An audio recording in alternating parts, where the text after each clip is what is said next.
আমার বাসার কেউ চাল কুমড়া খেতে পছন্দ করে না। চাল কুমড়া কেনার পরে অল্প একটু চিংড়ি মাছ দিয়ে ভাজি করেছিলাম আর এরপরে এতখানি পড়ে আছে। তো ভাবলাম এটা দিয়ে আমি চাল কুমড়ার মোরব্বা বানিয়ে ফেলি। তো চাল কুমড়ার ভেতরের অংশটা ফেলে দিয়ে, খোসা ফেলে দিয়ে এভাবে চাকচাক করে কেটে নিয়েছি। আর এখন কাঁটা চামচ দিয়ে খুব ভালোভাবে ছিদ্র করে নিতে হবে।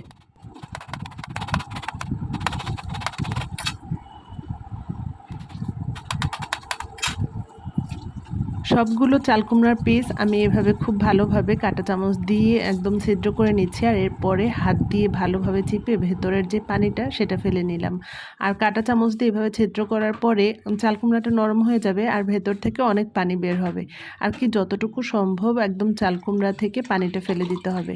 তো সব পিসগুলো আমি খুব ভালোভাবে কাঁটা চামচ দিয়ে এভাবে ছিদ্র করে নিয়েছি আর এখন একটা পাতিলের মধ্যে পরিমাণ মতো আর কি বেশি নিয়েছি যেন চাল কুমড়োগুলো সব ডুবে থাকে। চুন নিয়েছি।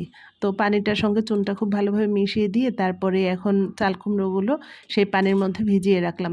এরকম ৩-৪ ঘন্টা ভেজানো থাকবে। তাহলে চাল কুমড়াটা শক্ত হয়ে যাবে। এটা এখন ঢেকে রেখে দেবো একপাশে আর এরপরে আমি রান্নার কাজে চলে আসলাম। আজকে রান্নাবাড়া একদমই নেই। একদম শুধু মাছ রান্না করেছি, ডাল আর ফ্রিজে একটু মাংস ছিল তা জহির হয়ে যাবে। তো আজকে আমাদের রাতে একটা প্রোগ্রাম আছে যার কারণে রান্নাবাড়া খুবই কম করছি একবেলার জন্য তো। তো এটা ছিল বিকেলবেলা। বিকেলবেলা আমি চাল কুমড়া থেকে সব চুনের পানিগুলো ফেলে দিচ্ছি। আর চাল কুমড়াটা একদম অনেক সময় নিয়ে আমি ধুয়ে ফেলবো পানি দিয়ে যেন একদম চুনের কোনো পানি বা চুনের গন্ধ কোনো কিছুই যেন না আসে। যতক্ষণ পর্যন্ত একদম পরিষ্কার পানি বের না হবে ততক্ষণ পর্যন্ত এটা আমি পানি দিয়ে ধুয়ে ফেলবো। অনেক সময় নিয়ে এটা আমি পরিষ্কার করলাম আর এরপরে আমি এটা একদম ফুটন্ত গরম পানির মধ্যে চাল কুমড়াটা দিয়ে দেবো। আর দেখেন চাল কুমড়াটা সেই যে যখন কাঁটা চামচ দিয়ে আমি ছিদ্র করেছিলাম তখন কিন্তু নরম হয়ে গিয়েছিল আর চুনের পানির মধ্যে দেওয়ার পরে চাল কুমড়াটা একদম শক্ত হয়ে গেছে। তো এটা আমি এখন অনেক সময় নিয়ে ভালোভাবে ধুয়ে নিচ্ছি। আর আমি চিন্তা করলাম যে আমি মাঝে মাঝে অনেক দিন পর পর হলেও একটু কেক বানাই ওদের টিফিনে দেওয়ার জন্য, স্কুলে টিফিন বা কোচিংয়ের টিফিনে নেওয়ার জন্য। তো ভাবলাম যে চাল কুমড়া আমি কিনে আনাই, চাল কুমড়ার মোরব্বাটা আমার ছেলেরা পছন্দ করে কেকের মধ্যে দিলে। তো আমি ভাবলাম যে চাল কুমড়া যখন বাসায় আছে আর এটা তো রান্না করলে কেউ পছন্দ করে না, তো এটা দিয়ে আমি চাল কুমড়ার মোরব্বা বানিয়ে ফেলি। তো এরপরে আমি একদম এই পানিটা ফুটে উঠেছিল। যখন ফুটে উঠলো তখন আমি সেই চাল কুমড়োটা দিয়ে দিলাম। আর এখন যে ভেতরের যদি সামান্য পরিমাণও চুনের পানি থেকে থাকে সেটা বের হয়ে যাবে। তো এটা বেশি সময় রাখবো না, তাহলে চাল কুমড়াটা সেদ্ধ হয়ে যাবে। এটা ২-৩ মিনিটের মতো একটু রেখে তারপরে এটা আমি পানিটা ফেলে দিয়েছিলাম। পানিটা ফেলে দিয়ে একদম হাত দিয়ে অনেক সময় নিয়ে এটা চিপে ভেতরের পানিগুলো আমি চাল কুমড়া থেকে বের করে নিয়েছিলাম যেন কোনো চুনের পানি বা কোনো গন্ধ বা এমনি পানিও যেন না থাকে। আর এরপরে দেখেন এই যে চাল কুমড়াগুলো এক ফোঁটাও পানি ছিল না এটার মধ্যে। তো চাল কুমড়াগুলো এখানে আমি রেখে তার উপরে আমি চিনি দিয়ে দিয়েছি। একটা ২ টা এলাচ, তারপরে ২ টুকরা দারুচিনি দিয়ে দিলাম একটু ঘ্রাণটা ভালো আসার জন্য। তো এরপরে আমি বেশি করে চিনি দিয়েছি যেহেতু এটা মোরব্বা একটু শক্ত শক্ত হবে, চিনির পরিমাণটা একটু বেশি লাগবে। তো চিনি দিয়েছি কিন্তু এক ফোঁটাও আমি পানি দিলাম না এখানে। এভাবেই আমি ১ ঘন্টার মতো এটা ঢেকে রেখে দেবো। কিছু সময় পরে এটা থেকে পানি বের হয়ে যাবে যেহেতু চাল কুমড়াটা একটু ভিজা ভিজা আছে আর চিনিটা দেওয়ার কারণে এটা থেকেই এই চিনিগুলো একদম পানি হয়ে যাবে। তো এটা আমি অনেক সময় রেখে দিয়েছিলাম আর এটা হচ্ছে আরও ১ ঘন্টা পরে। ১ ঘন্টা পরে এটা আমি খুব ভালোভাবে একদম চুলার আঁচটা ১ম এ একটু কমিয়ে তারপরে অনেক সময় নিয়ে এটা আরকি চিনিটা নাড়াচাড়া করে চিনিটা যখন গলে গেল এখন ভেজে নিচ্ছি চাল কুমড়ার সঙ্গে যেন চিনিটা খুব ভালোভাবে লেগে যায়। এটা হতে বেশি একটা সময় লাগলো না আর খুব সহজেই আমি বানিয়ে ফেললাম। দেখেন চিনি থেকে যে পানিটা বের হয়েছে সেই পানিটা এখন খুব ভালোভাবে শুকিয়ে নেব। আমি ১ ফোঁটাও পানি ব্যবহার করিনি এখানে। এটা সম্পূর্ণটা চিনিটা গলে যে পানিটা বের হয়েছে সেই পানিটাই। আর এভাবে ভাজবো। চুলার আঁচটা একটু বাড়িয়ে দিয়েছি এখন, নয়তো চাল কুমড়াটা একদম বেশি নরম হয়ে যাবে। তো চাল কুমড়াটা একদম ভাজতে ভাজতে যখন চিনিটা লেগে যাবে তখনই আমি চুলাটা অফ করে দিব। তাজহি বাসায় নিয়ে ওরা কোচিংয়ে গিয়েছে। ওদের ২ ভাইয়েরই পরীক্ষা আছে বিকেলবেলা। আর আজকে রাতে হচ্ছে আমরা সবাই বাইরে খাবো। এটা ছিল ১২ই জুন। আজকে আরফানের জন্মদিন। দিনটা ছিল শুক্রবার। আর বাসায় আমি একদম ফ্রি টাইম কাটাচ্ছি। তাই ভাবলাম যে আমি হাতের এই কাজটুকু গুছিয়ে নিই। অন্য দিন তো দেখা যায় যে সময় পাই না। ওদের কোচিংয়ে যেতে হয়। বাসায়ই থাকি না আমি। যার কারণে অন্যান্য যে টুকিটাকি কাজগুলো বা কোনো কিছু তৈরি করতে ইচ্ছে করলেও দেখা যায় যে সময়ের কারণে আমি সেগুলো কিছুই পারি না। তো আজকে যেহেতু শুক্রবার আছে ভাবলাম এই কাজটা গুছিয়ে নিই। রান্না-বাড়াও তো সেরকম একটা ছিল না দুপুরবেলা। তো যার কারণে এটা সময় নিয়ে একটু গুছিয়ে নিতে পারলাম। তো এরপরে এই যে দেখেন চিনির পানিটা একদম শুকিয়ে গেছে, কোনো পানিই নেই। আর চাল কুমড়াটাও একদম শক্ত হয়ে গেছে। একদম বোঝা যাচ্ছে না যে চাল কুমড়ার উপরে চিনিটা শক্ত হয়ে আছে। চিনিটা সম্পূর্ণটা চাল কুমড়ার ভেতরে গেছে, চিনির পানিটা। আর চাল কুমড়াটাও একদম সুন্দরভাবে শক্ত হয়ে আছে। আর মোরব্বা না বাইরে থেকে কিনলে দেখা যায় যে মোরব্বার দাম কিন্তু ভালোই। আর নিজে ঘরে বসে এরকম মোরব্বা তৈরি করে নিলে একদম ফ্রেশ খাবার খাওয়া যায়। আর দেখা যায় যে নিজের হাতে তৈরি খাবার খাওয়ার মজাই হচ্ছে আলাদা। আর যেহেতু এটা একদম ভেজাল মুক্ত খাবার, বাচ্চাদেরকে খাওয়াতে পারবো। ভালো লাগছে যে এটা বানিয়ে রাখলাম। তো এরপরে আমি একটা এইভাবে চাল কুমড়াগুলো একটা চালনির উপরে দিয়ে দিলাম যেন এটা বাতাসে ঠান্ডা হয়ে যায় আর খুব দ্রুত যেন এটা শক্ত হয়ে যায়। এটা ছিল সন্ধ্যার পরে তাজুহি পড়তে বসেছে, কারণ রাতের বেলা তো আমরা সবাই বাইরে যাব, যার কারণে আগে থেকে ওরা পড়াটা গুছিয়ে রাখছে আগামী দিনের পড়া। তো এটা ছিল রাত ৯টার দিকে আমরা সবাই বিএফজি রেস্টুরেন্টে এসেছি। রাতের খাবার যেহেতু একটু দেরি করেই আসলাম আমরা সবাই। তো এখানে আজকে আরফানের বার্থডে উপলক্ষে আমরা কেক কাটবো, সবাই খাওয়া দাওয়া করবো। বাবা আমাদের সবাইকে আজকে রেস্টুরেন্টে খাওয়াবে আরফানের বার্থডে উপলক্ষে।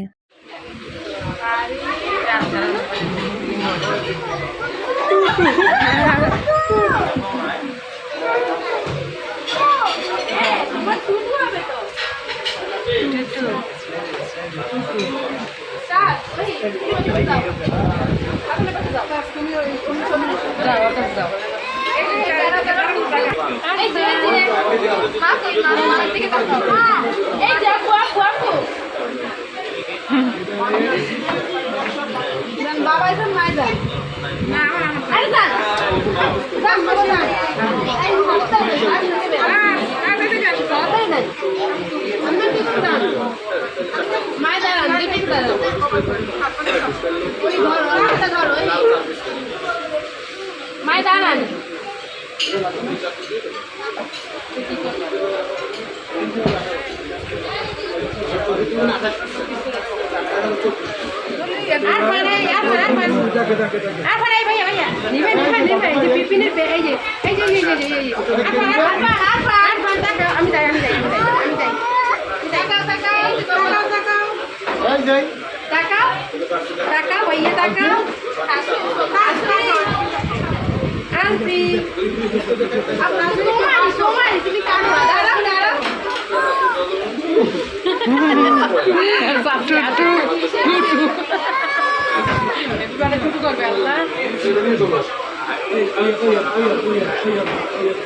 Arfan, ভাইয়া তাকাও তাকাও তাকাও এই তাকাও তাকাও তাকাও আপু এই ক্যান্সেল করে নিছি নিবে পরে বেকা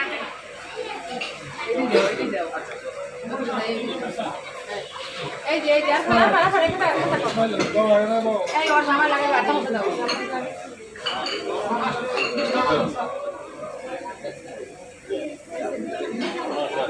এখন আর নিজে দিতে লাগে এই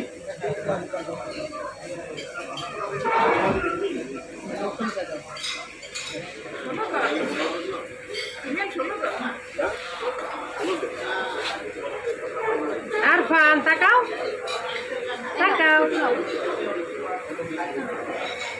আরে আরে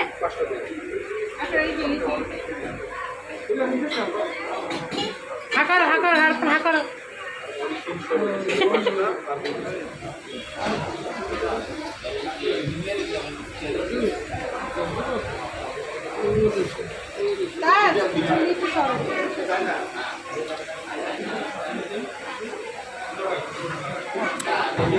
এই পাশে আসো, তাই আছে এই পাশে আসো।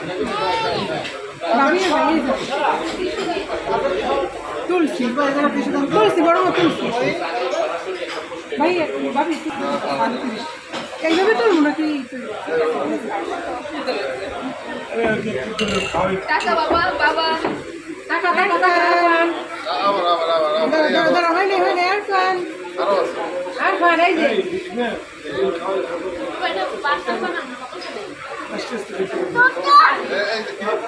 এই যে নেও নেও আটা দি গাড়ি দেবো গাড়ি পিপি এই যে আমার সরো তুমি সরো পিপি দিকে টাকা টাকা আমার টাকা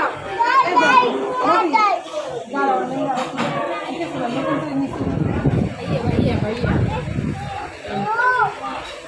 খাবে না ওইটা খাবে না খাবে না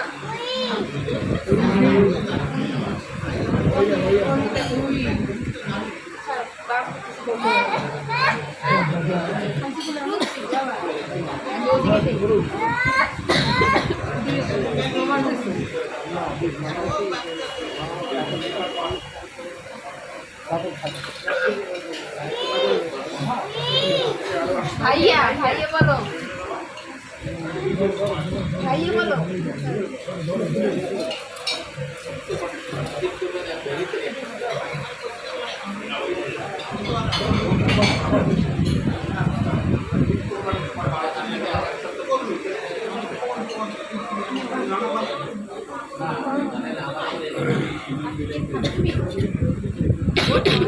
নাও আচ্ছা নাও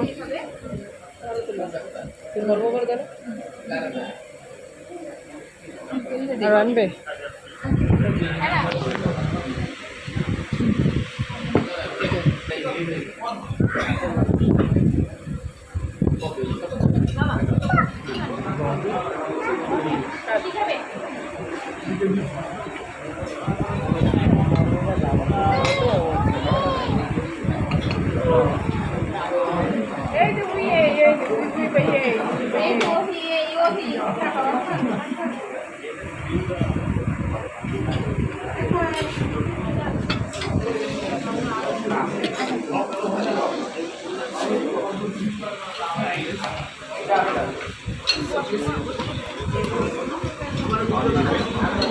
নাও ই করো দাও ঠান্ডা হয়ে যাবে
আরে একটা দেবে দিবি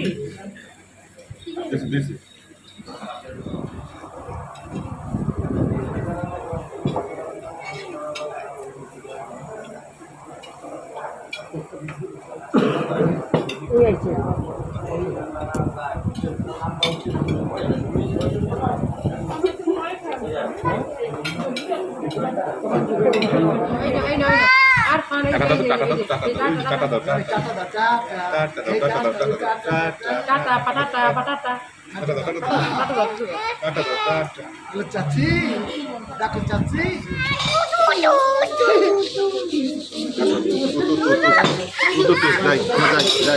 আমরা যাই আসবে সবাই যাই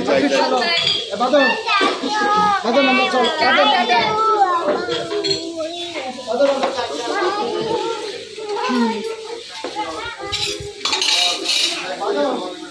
এই আমরা যাই